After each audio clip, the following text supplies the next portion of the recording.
প্রতিটা নির্বাচনে সুব্রতদা মমতা বন্দ্যোপাধ্যায় এইটা দাবি করেছেন যে ৩২ লক্ষ নাম যে ভোটার তালিকায় ঢুকেছে তার পুরো কৃতিত্ব হচ্ছে তার কারণ তিনি সুপ্রিম কোর্টে তাদের হয়ে লড়াই করেছেন এবং যাদের নাম বাদ গিয়েছে তারাও যাতে ভোটাধিকার পান তার জন্য শেষ মুহূর্ত দিন পর্যন্ত তিনি চেষ্টা করে যাবেন। আপনি শুনলেন আজকে মমতা বন্দ্যোপাধ্যায় যা বলছেন, কার্যত সুপ্রিম কোর্টের এই নির্দেশের পেছনে কৃতিত্ব কার্যত তিনি দাবি করছেন। দেখুন, এই উনি যেটা বললেন চিফ মিনিস্টার, ওটা তো ওয়ান ওয়ে হলো, সব্যসাচীর কথাও শোনালেন। 20 ফেব্রুয়ারি আইটেম নাম্বার 31 আপনি দেখে নিন সুপ্রিম কোর্টে কার সাথে কার মামলা ছিল, Mustari Banu versus Election Commission of India. তাতে উনি অনেক পরে গিয়ে পাঠ হয়েছিলেন। এখন মেন স্ট্রিম মিডিয়া বা অন্যের দৌলতে হচ্ছে গিয়ে উনি প্রচার করছেন যে উনি করেছেন। আমি বলছি যে দেখে না হোক তথ্য কি বলছে। তথ্য বলছে 20 ফেব্রুয়ারি 31 নম্বর আইটেমটা যা সুপ্রিম কোর্টে উঠেছে সেখানে দেখলেই পরিষ্কার বোঝা যাচ্ছে যে মুস্তারি বানুর সাথে ইলেকশন কমিশন অফ ইন্ডিয়ার এই মামলা তারই অংশ হিসেবে আজকে সুপ্রিম কোর্ট এটা বলেছেন। উনি এখন বলছেন বলুন, আমার ওটা নিয়ে কোনো কথা নেই। উনি খবর যেরকম আসে, যে মুহূর্তে মুস্তারি বানুর মামলা ছিল আমরা সেটাও দেখিয়েছি, যেই মুহূর্তে মমতা বন্দ্যোপাধ্যায় সুপ্রিম কোর্টে গিয়ে সওয়াল করেছেন সেটাও দেখিয়েছি। যেভাবে খবর আসে সংবাদ মাধ্যম সেইভাবে উনি কি বললেন, তার বিভিন্ন রকম অ্যানালিসিস আপনারা করতেই পারেন। না না, সুব্রতটাকে বলতে হ্যাঁ, কথা হচ্ছে যে উনি কি বললেন যে আমার করা মামলা, উনি পার্টি ছিলেন মামলা, এটা নিয়ে কোনো অসত্য তো অস্বীকার করা যায় না। কিন্তু মামলাটা কার? মামলাটা ওনার করা না, মামলাটা মুস্তারি বানুর করা। এই যে অর্ধসত্য বলা ওনার অভ্যাস, এইটাই হচ্ছে মানুষকে বিভ্রান্ত করা।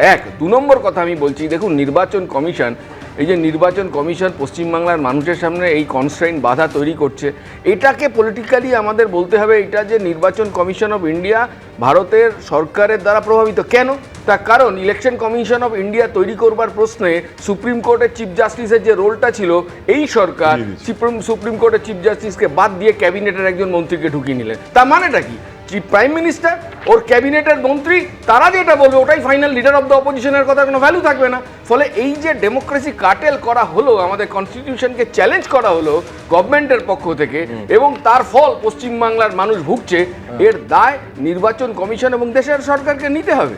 এইটা হচ্ছে কি আমাদের সাধারণ কথা। মানুষের ওপর যে হ্যারাসমেন্ট চলছে, সব প্রকৃত ভোটার ভোট দিক, সব দলই বলছে, বুঝলাম সব দল বলছে, কিন্তু উদ্যোগটা কি? নির্বাচন কমিশন অফ ইন্ডিয়ার পক্ষ থেকে কি করা হচ্ছে আমাদের কাছে অস্পষ্ট রয়েছে এই সমস্ত বিষয়। কিন্তু আমি এইখানে দ্রুত একবার শীর্ষেন্দু সিনহা রায়ের কাছে আসবো। সেখানে আপনি যদি আজকের এই নির্দেশটা পড়ে দেখেন শীর্ষেন্দুরা, দেখতে পাবেন যে কতবার এই সংবিধানের 142 নম্বর ধারা, যেটা সংবিধান সুপ্রিম কোর্টকে দিয়ে রেখেছে সম্পূর্ণ ন্যায় বিচারের স্বার্থে, বারবার এই ধারাকে কেন প্রয়োগ করতে হচ্ছে সর্বোচ্চ আদালতকে? আজ যে ভোটাররা বাদ পড়েছিলেন তারা ভাবছিলেন যে সুপ্রিম কোর্ট অসীম ক্ষমতাটা প্রয়োগ করবেন কি করবেন না, আজকে সেই প্রয়োগটা তিনি করেছেন।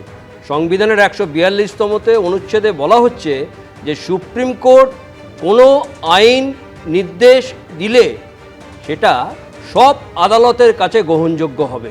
সেটা হচ্ছে 142তম অনুচ্ছেদ।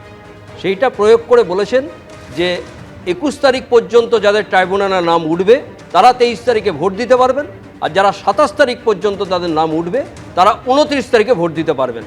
কোনো বৈধ ভোটারের নাম বাদ যাবে না, এটা ইরেসপেক্টিভ অফ পলিটিক্যাল কালার। প্রত্যেকটা মানুষ বলেছে, প্রত্যেকটা দল বলেছে। শুধু বললে হবে না যে আমি বলেছি আর ও বলেননি।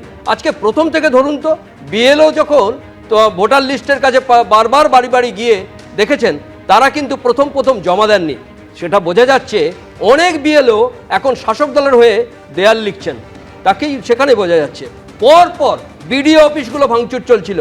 তাহলে যদি করতে পারতেন তাহলে 12টা জায়গায়, 12টা রাজ্যে, 9টা রাজ্য এবং 3টে কেন্দ্রশাসিত অঞ্চল, সেখানে যে এই ভোটার লিস্টের সংশোধন হচ্ছিল 324 নম্বর অনুচ্ছেদ অনুযায়ী, সেখানে এই জিনিসটার এই জায়গাটা এই কোর্টে আসতে হতো না, আদালতে আসতে হতো না, বাংলাকে, একমাত্র বাংলায় এই অসুবিধা। সরকারের ভূমিকা নিয়ে যখন প্রশ্ন উঠছে, কমিশনের ভূমিকা নিয়েও প্রশ্ন উঠছে এবং আদালত এই প্রশ্নটা তুলেছে।